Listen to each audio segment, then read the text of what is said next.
कहानी की शुरुआत होती है बादलों के हजारों किलोमीटर ऊपर बसी एक ऐसी रहस्यमयी और खतरनाक दुनिया जहां कदम रखने का मतलब था मौत को गले लगाना। पर कुछ जांबाज सिपाही अपनी जान की परवाह किए बिना वहां तक जा पहुंचे। जैक ने जैसे ही उस राक्षस की आहट सुनी, उसने अपनी जान बचाने के लिए खुद को तुरंत पानी में छिपा लिया। तभी उसे सामने एक बहुत बड़ा पैर दिखाई दिया, जिसे देखकर पास ही चल रही भेड़ें दहशत में इधर उधर भागने लगीं। पर उस राक्षस ने पलक झपकते ही एक भेड़ को दबोचा और उसे जिंदा ही निगल गया। यह रूह कंपा देने वाला नजारा देखकर जैक पूरी तरह सहम गया। दूसरी तरफ एक सिपाही पेड़ की ओट में छिपकर उस दानव को देख रहा था, लेकिन उस राक्षस की सूंघने की शक्ति इतनी तेज थी कि उसने तुरंत उसकी मौजूदगी को भांप लिया। डर के मारे वो सैनिक वहां से भागने लगा, पर उस विशाल राक्षस के लंबे कदमों के आगे उसकी दौड़ फीकी पड़ गई। राक्षस ने गुस्से में पूरा पेड़ जड़ समेत उखाड़ दिया और उस सैनिक को एक ही झटके में बेदम कर दिया। पहली बार किसी इंसान को अपने सामने देखकर वह राक्षस उसे बड़े गौर से निहारने लगा। जैसे ही वह उसे उठाने के लिए झुका, तभी निडर कप्तान ने अपनी तलवार निकाली और पूरी ताकत से उसकी एड़ी पर वार कर दिया। दर्द से तड़पते हुए राक्षस ने कप्तान को एक जोरदार ठोकर मारकर दूर फेंक दिया और अपने पैर से तलवार निकालकर दोनों सैनिकों को अपना शिकार बनाने के लिए ले गया। जैक दूर से ये सब देख रहा था और उसे अपनी उस बड़ी गलती का एहसास हो रहा था जिसकी वजह से वो यहाँ फंसा था। दरअसल कुछ वक्त पहले जैक को एक पादरी से कुछ अनोखे जादुई बीज मिले थे। एक दिन जब उसकी प्रेमिका, जो एक राजकुमारी थी, उससे मिलने पहुंची, तभी उनमें से एक बीज गलती से पानी में गिर गया। पानी मिलते ही उस बीज से एक विशालकाय बेल निकलने लगी और पूरा लकड़ी का मकान जोर जोर से थरथराने लगा। जमीन फट चुकी थी और वो बेल घर को चीरते हुए तेजी से आसमान की ऊंचाइयों की तरफ बढ़ने लगी। राजकुमारी ने वहां से निकलने की कोशिश की, लेकिन एक भारी मेज उसके ऊपर गिर गई। जैक उसे बचाने के लिए आगे तो बढ़ा, पर उन बेलों के झटके ने उसे घर से बाहर उछाल दिया। राजकुमारी को भागने के लिए एक दरवाजा दिखा, लेकिन उसके वहां पहुंचने से पहले ही बेलों ने रास्ता बंद कर दिया। जैक ने कुल्हाड़ी उठाकर उन जड़ों को काटने की आखिरी कोशिश की, लेकिन तब तक पूरा घर जड़ों के साथ उखड़कर बादलों के पार जा चुका था। आखिरी लम्हे में जैक ने छलांग लगाई और किसी तरह उस बेल के किनारे को पकड़कर लटक गया। पर वह जादुई बेल इतनी रफ्तार से बढ़ रही थी कि महज कुछ ही पलों में वह घर हजारों फीट की ऊंचाई पर जा पहुंचा। जैक हार मानने वालों में से नहीं था। उसने कुल्हाड़ी उठाई और पूरी ताकत से उन बेलों पर प्रहार करना शुरू कर दिया। जैसे ही एक बेल कटी, राजकुमारी को बाहर निकलने का मौका मिल गया, लेकिन तभी एक बड़ा हादसा हो गया। पैरों के नीचे की लकड़ी चरमराकर टूट गई और हाथ फिसलने की वजह से जैक उस अथाह ऊंचाई से सीधे नीचे की ओर गिरने लगा। उन उलझी हुई बेलों से टकराते हुए उसकी रफ्तार थोड़ी कम तो हुई, पर जमीन पर गिरते ही वह बेसुध हो गया। उधर राजकुमारी की किस्मत ने साथ नहीं दिया और वह बेल उसे अपने साथ बादलों के उस पार एक अनजान दुनिया में ले गई। अगली सुबह जब जैक की आंखें खुली तो उसने अपने सामने राजा को खड़ा पाया, जो अपनी बेटी की तलाश में व्याकुल थे। जैक बुरी तरह घबरा गया और उसने डरते कांपते हुए पूरी सच्चाई राजा के सामने रख दी। जैसे ही जैक ने ऊपर की ओर इशारा किया, सबकी नजरें उस विशालकाय बेल पर पड़ी जो सीधे आसमान को चीरती हुई ऊपर जा रही थी। राजा ने बिना वक्त बर्बाद किए अपने जांबाज सैनिकों की एक टोली तैयार की और जैक के साथ राजकुमारी को वापस लाने के मिशन पर भेज दिया। भारी मशक्कत के बाद सभी लोग उस बेल के सहारे बादलों के ऊपर तक जा पहुंचे। वहां पहुंचने पर कप्तान ने देखा कि राजकुमारी तक जाने का रास्ता बहुत कठिन है, इसलिए उसने एक तरफ से दूसरी तरफ स्लाइड करने का फैसला किया। जैक भी खुद को तैयार कर ही रहा था कि तभी साथ खड़े एक शातिर आदमी ने उसे जोर से धक्का दे दिया। इतनी ऊंचाई देखकर जैक के हाथ पांव फूल गए और बीच रास्ते में ही उसका संतुलन बिगड़ गया। वह सीधे नीचे खाई में जा गिरा, लेकिन गनीमत रही कि रास्ते में फंसी बेलों ने उसे थाम लिया। जैक ने हिम्मत नहीं हारी और एक बार फिर ऊपर की तरफ चढ़ने लगा। जैसे जैसे वे ऊपर पहुंच रहे थे, मौसम और भी भयानक होता जा रहा था। तभी एक जोरदार बिजली सीधे एक सैनिक पर गिरी। इस झटके से पूरी टीम का संतुलन बिगड़ गया और कई सैनिक नीचे की ओर फिसलने लगे। आखिरी लम्हे में एक सिपाही ने रस्सी को मजबूती से थाम लिया, जिससे बाकी लोगों की जान अटक गई। अब कुछ सैनिक हवा में लटके अपनी मौत का इंतजार कर रहे थे। अगर उन्हें फौरन ऊपर नहीं खींचा जाता तो पूरी टीम खतरे में पड़ सकती थी। तभी रेड्रिक के मन में एक क्रूर विचार आया और उसने अपने साथी से रस्सी काटने को कहा। उस आदमी ने अपनी चालाकी दिखाई और जूते में छिपा चाकू निकालकर रस्सी पर वार कर दिया। नीचे लटके सैनिक सी कटते ही वे बेचारे सैनिक हजारों फीट की गहराई में समा गए। किसी तरह बाकी बचे हुए लोग चोटी तक पहुंचने में कामयाब रहे और तब तक सूरज की पहली किरण आसमान में बिखर चुकी थी। जैक की आंखें तब फटी की फटी रह गईं, जब उसने पीछे मुड़कर बादलों के पार एक अनदेखी और विशाल सल्तनत को देखा। तभी कप्तान की नजर मिट्टी पर छपे ताजे पद चिन्हों पर पड़ी, जिससे यह साफ हो गया कि राजकुमारी नीचे नहीं गिरी, बल्कि इसी रहस्यमयी जगह पर कहीं मौजूद है। जैसे ही वे गुफा का रास्ता पार कर बाहर आए, वहां का विस्तार देखकर कप्तान के होश उड़ गए। वह दुनिया उनकी सोच से कहीं ज्यादा बड़ी और डरावनी थी। छानबीन के दौरान पेड़ों की डालियों पर कुछ अनोखे निशान मिले, जो राजकुमारी ने जानबूझकर छोड़े थे। वहीं जमीन पर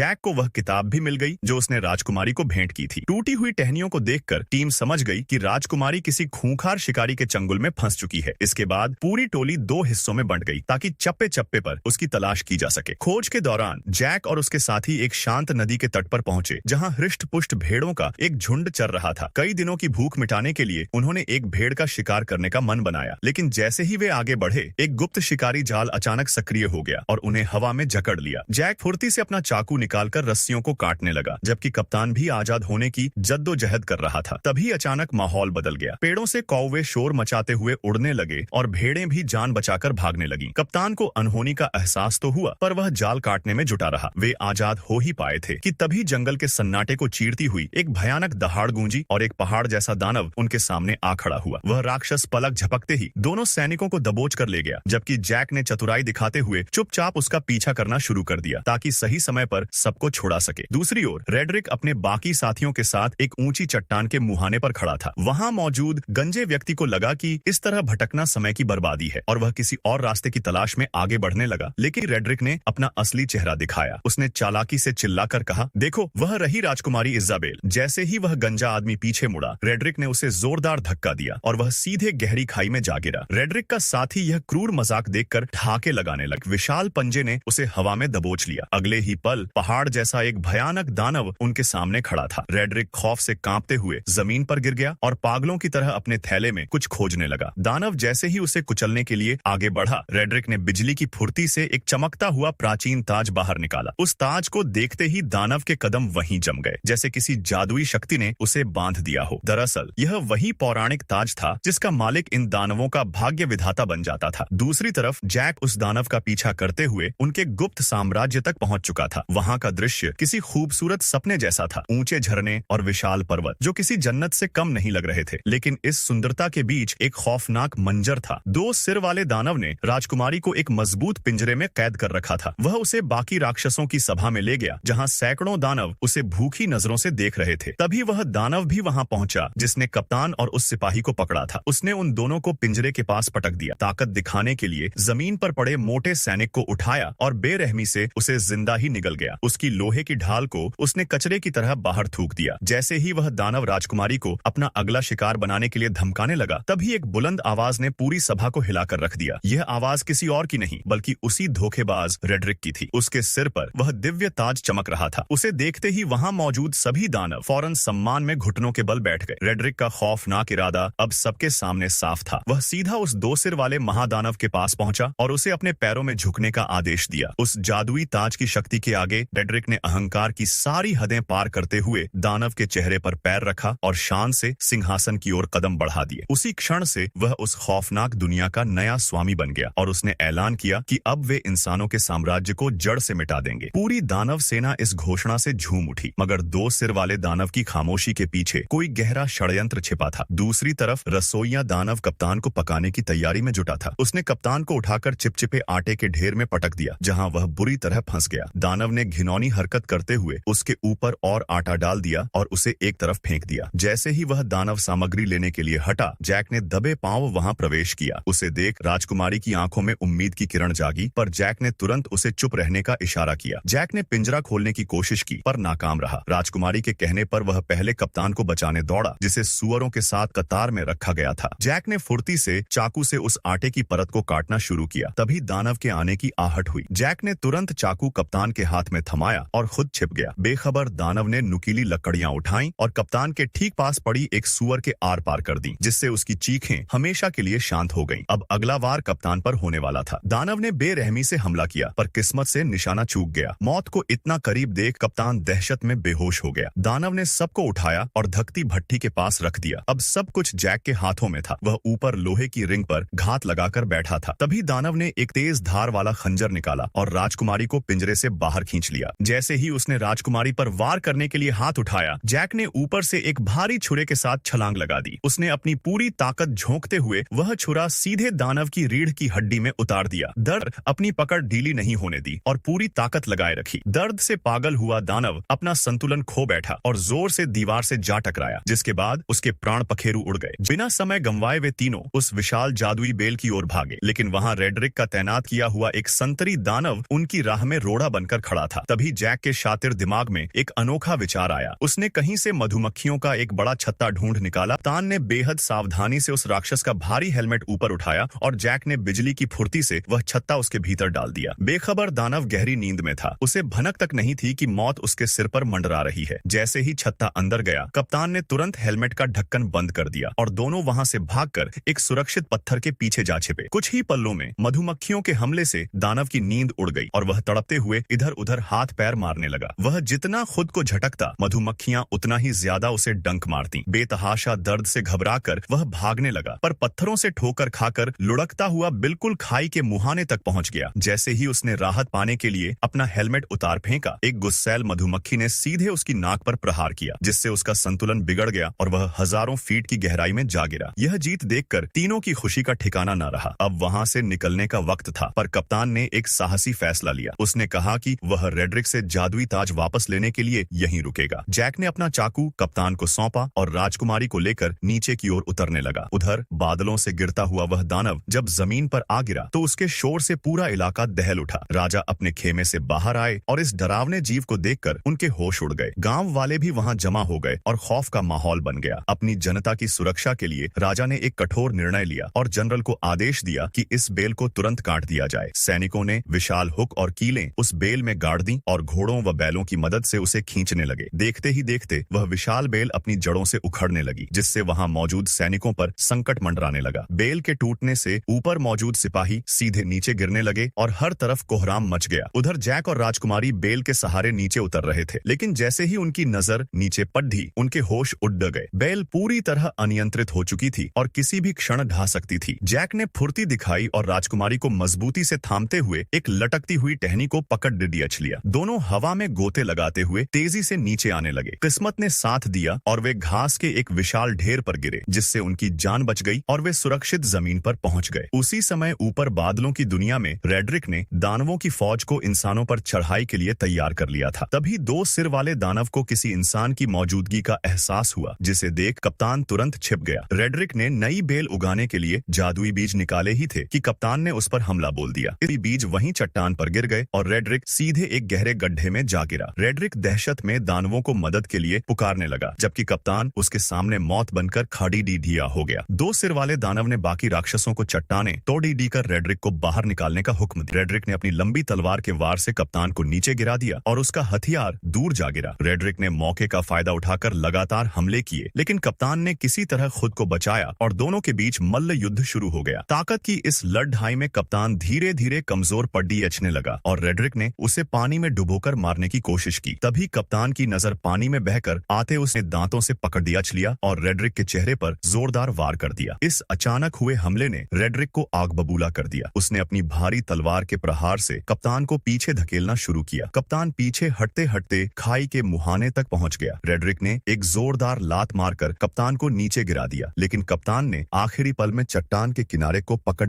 लिया। रेड्रिक अब उसकी उंगलियों पर तलवार चुभाने लगा ताकि वह खुद हार मानकर नीचे गिर जाए, लेकिन उसने कप्तान के फौलादी इरादों को कम आंका था। जैसे ही रेड्रिक ने अंतिम वार करने के लिए हाथ उठाया, कप्तान ने पैंतरा बदला और उसी के हथियार को पकड़ दाचकर उसकी टांग में घोंप दिया। रेड्रिक दर्द से कराह उठा और तभी गुफा का एक हिस्सा ढह गया और दो सिर वाले दानव ने झपटकर ताज अपनी उंगली में पहन लिया। खुद को नया सम्राट घोषित करते ही उसकी खोई हुई शक्तियां वापस आ गईं और सभी दानव उसके सम्मान में झुक गए। कप्तान ने देखा कि एकमात्र बची हुई बेल भी अब जमीन की ओर गिरने वाली है, तो उसने बिना सोचे सीधे उस पर छलांग लगा दी। बेल तेजी से महल की ओर झुक रही थी। तभी सही मौका पाकर कप्तान ने सीधे नीचे पानी में छलांग लगा दी। दो सिर वाला दानव इंसानों तक पहुंचने का रास्ता टूटता देख गुस्से से भर उठा, लेकिन तभी उसके छोटे सिर ने जमीन पर पड़े उस थैले की ओर इशारा किया जिसमें जादुई बीज थे। दानव ने थैला खोला और उन 4 जादुई बीजों को मंत्र फूंक कर पानी में फेंक दिया। देखते ही देखते 4 भीमकाय बेलें धरती को फाड़ कर आसमान की ओर बरह गईं। दानव राजा के आदेश पर पूरी सेना उन बेलों के सहारे नीचे की ओर उतरने लगी। उधर जैक अपने घोड़े को पानी पिला रहा था कि अचानक उसकी नजर उन बेलों से नीचे उतरते दानवों के झुंड पर पड़ी। वह बिना पल गंवाए घोड़े पर सवार होकर राजा को आगाह करने के लिए दौड़